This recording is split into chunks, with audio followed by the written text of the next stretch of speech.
பொன்முடி பொறுப்பை சில நாள்கள் தாங்கி பிடித்த அமைச்சர் ராஜகண்ணப்பன் தற்போது பிரச்சார களத்தில் அதிதீவிர வாக்கு சேகரிப்பில் ஈடுபட்டு வருகிறார்.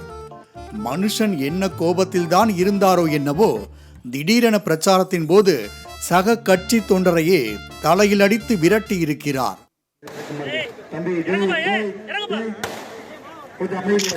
ராமநாதபுரம் தொகுதியில் திமுக கூட்டணி சார்பில் போட்டியிடும் நவாஸ்கனியை ஆதரித்து வாக்கு சேகரித்து வருகிறார் அமைச்சர் ராஜகண்ணப்பன்.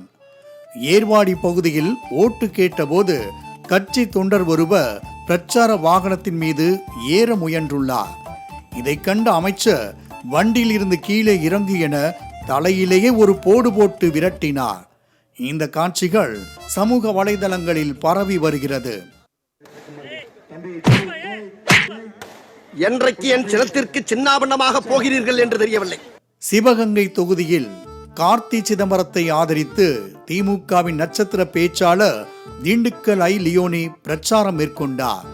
அப்போது கூட்டத்திற்குள் ருத்ராட்சை மாலை அணிந்த ஒருவர் லியோனியின் பேச்சுக்கு எதிர்ப்பு தெரிவித்து வாக்குவாதத்தில் ஈடுபட்டார்.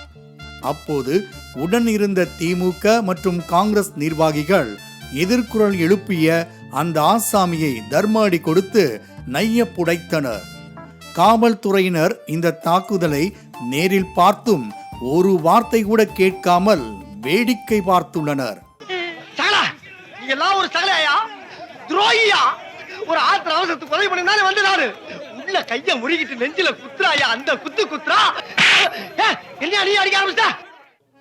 முன்னதாக மானாமதுரையில் பிரச்சாரம் மேற்கொண்ட ஐ. லியோனி பிரதமர் மோடியை கரப்பான்பூச்சி என விமர்சனம் செய்திருந்தார்.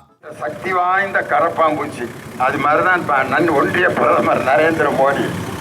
கரப்பான்பூச்சி சக்தி வாய்ந்தது என கூறியதை பார்த்த மக்கள் இவர் மோடியை திட்டுகிறாரா அல்லது புகழ்கிறாரா என்றே குழம்பி போயினர். கரப்பான்பூச்சி மாதிரி உலகத்துல ஒரு சக்தி வாய்ந்த பூச்சி எதுவுமே கிடையாது.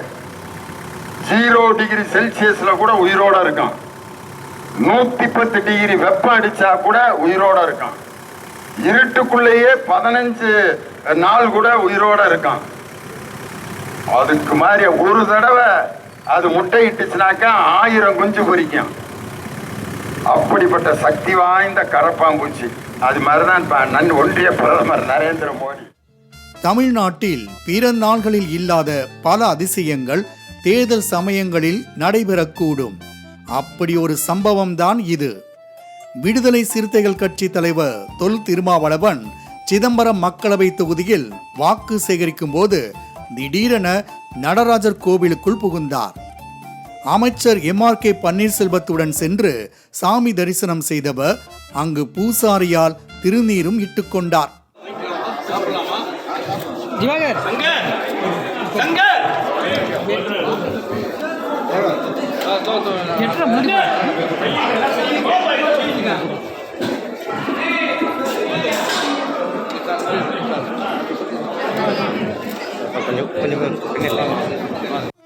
பின்னர் அங்கிருந்த தீட்சிதர்களுக்கு சால்வை அணிவித்து பாசத்துடன் பேசிய திருமாவளவனை ஒருவர் தடுத்து நிறுத்தினார். நாங்கள் உங்களுக்கு ஆதரவாகத்தான் இருப்போம் என்றும் எங்களிடம் விரோதத்தை காட்ட வேண்டாம் என்றும் ஒரு தீட்சிதர் நகைச்சுவை பொங்க கோரிக்கை வைத்ததுடன் திருமாவளவன் சிரித்தபடியே கையெடுத்து கும்பிட்டார். விரோத போக்க கடைபிடிக்காம சரிதான். நாங்க உங்களை எதிர்த்து எங்கேயும் பேசல. மீட்டிங் கூட உங்க கட்சியா இருந்தா அது நின்று போடவே இல்லை.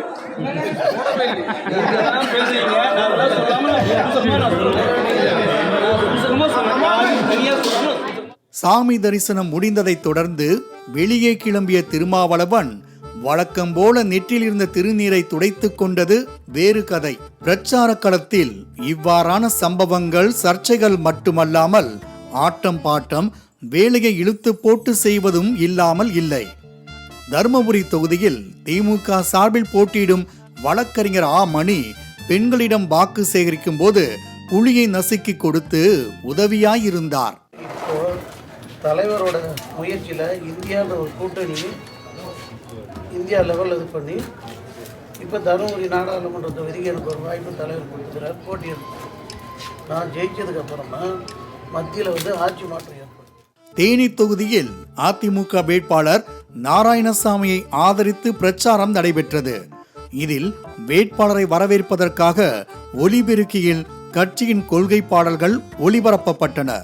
அப்போது அங்கு மது போதையில் இருந்த அதிமுக இளஞ்சிங்கங்கள் தன்னை மறந்து கொள்கை பாடலுக்கு நடனமாடி கழித்தனர்.